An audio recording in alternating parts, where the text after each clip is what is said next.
South Africa's very own Dr. Sipho Sithole is a lecturer at Howard University in the United States, where he teaches isiZulu and Zulu culture.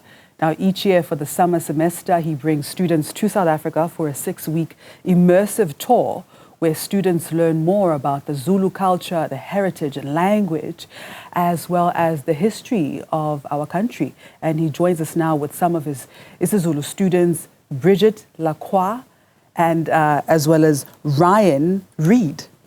Sanibonani. Yebo, sawubona. Ninjani. Siyaphila wena unjani? Siyaphila. Anisebahle.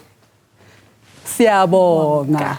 Siyabonga. You look beautiful. Absolutely dashing. Doctor, good morning. Thank you so much for your time and for bringing these beautiful ladies. Long time indeed. Yes. Yeah. Let me start with you, Doctor. Give us some context. So you've been lecturing at Howard University. Tell us about that journey of becoming a Zulu lecturer at Howard. I mean, has this division always existed? Yes, actually, Howard University in Washington, D.C. has got the biggest world languages and cultures department. We teach German, we teach Swahili, Yoruba, French, Spanish, isiZulu, and so forth. And as a matter of fact, isiZulu is Howard University has got the biggest enrollment of isiZulu students outside of South Africa. So in 1 year, we teach about 150 students from Zulu 1 to Zulu 4. So this program has always been around. And I found myself heading to the US on the 30th of January last year. And as you know, I've always been a cultural practitioner, a traditionalist, rooted in our culture. So I guess Howard University saw that I was the best person to come and teach. And I was ready, and I'm there. I couldn't agree more. Sisi, ungubani, ufundapi, ufundani? Yebo, sanibonani. Igama lami ngingu Bridget, isibongo sami Lacroix, givela Florida, gifunda Howard University, gifunda Computer Information Systems. That is fantastic. isiZulu. isiZulu. Now, of all the languages that you could have studied at Howard University, I mean, there's so many, from German, Spanish, French.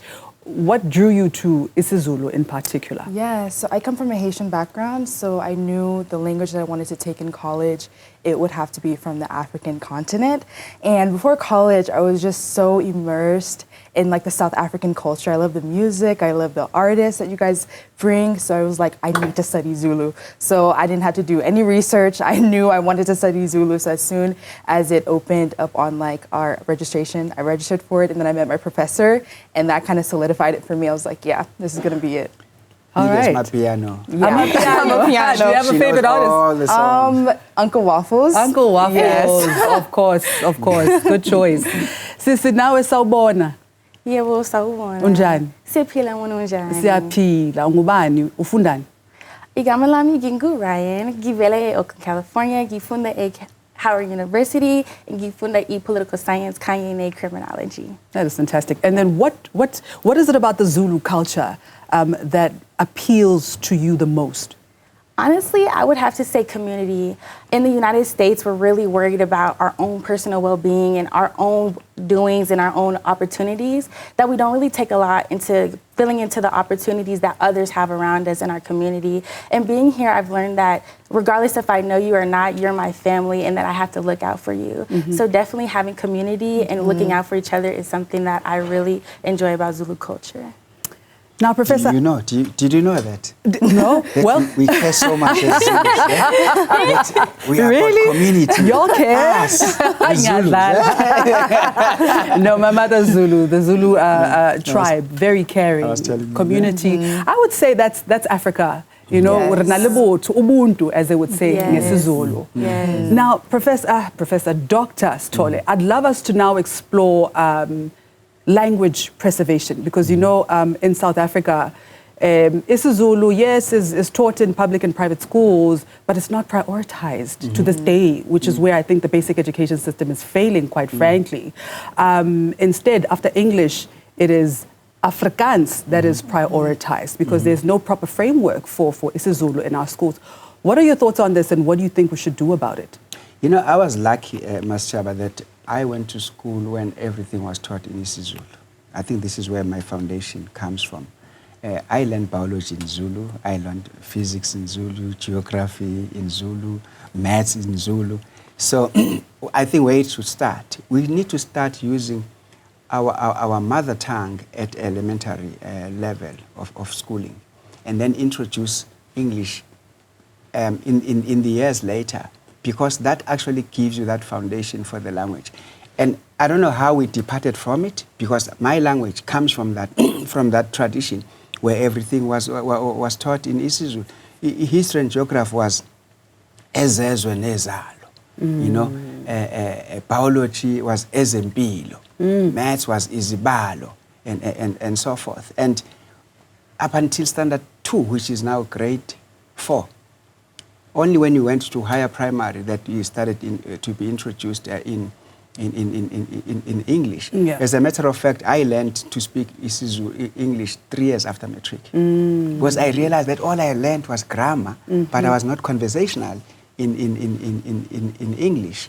And that's what needs to happen. Lastly, us as families, we need to make sure that our children, we speak to them in the language, in the mother tongue language. I mean, I can tell you, my friend, Advocate Dalimpov, his kids, they leave English at the gate. I was talking about this a few days ago. They leave English at the gate ever since. When they walk into the yard, it's close. That sounds exactly like my father. You mentioned you're from Oakland. Yes. When we lived in Oakland, my father said here at this door, from this point onwards, Reba Soto mo, Ribua Sesotho. You understand? So he instilled that, which I think you're making a very valid point. Now, Bridget, before you came to South Africa, what were your expectations, and have they been met? Personally, I had no expectations coming in. I knew that I wanted to come in with an open mind and just a free spirit. But being here and being immersed in the culture, my expectations have been more than met. I've immersed myself with so much different people, so many music, and like I feel like my expectations have just reached the sky. Yeah, that's very cool. Now, I understand that you've been here for 3 weeks now, but you spent 3 weeks rather in Zululand. What were you doing there? Yeah, so we actually did a lot. We started off going to the battlegrounds and visiting the Zulu king's graves. We also spent a lot of time understanding the culture significance about certain things. So like the huts, or why we pray to our ancestors before we come into the house. We also went to a lot of universities or schools to talk to students about their experience here in learning isiZulu.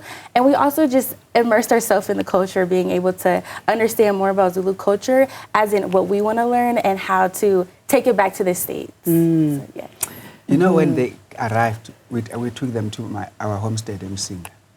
It is our tradition that you must take them to Msamo. Right. I took them to Kwagogo, which is Gogo's hut, which is the main part of the house. And I burned incense, and I introduced them. I said to my ancestors, please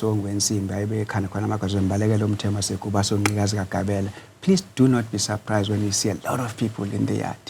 They are here to visit. There's no function. We are not slaughtering cows or goats. They are just here. And I burned that incense. Some of them broke down and cried because it was so moving to them to say, we're actually close to where our great ancestors came from. Deeply spiritual process as well. Yeah. Now, you are in Johannesburg.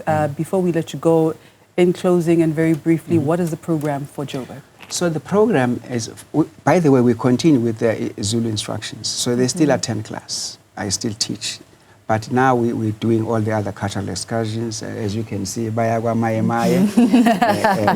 They've got the best meat, by the way. I know some might fight me for that. There are 8 of them. And then we'll be going to Soweto. We'll go to Hector Peterson Museum and Memorial. We'll go to Vilakazi Street, Nelson Mandela, probably have lunch. We'll choose which restaurant. I don't want to promote any other restaurant there. We'll also go to Pretoria, Union Buildings, and continue. All right, Yeah. we're going to have to leave it right there, but it sounds like you've got a stunning program. Ladies, you look beautiful. Thank you so much. And Siyabonga. all the best with the rest of your studies here. Yes, Yes. siyabonga. All right. Thank you so Siyabonga. much. Bonge mina.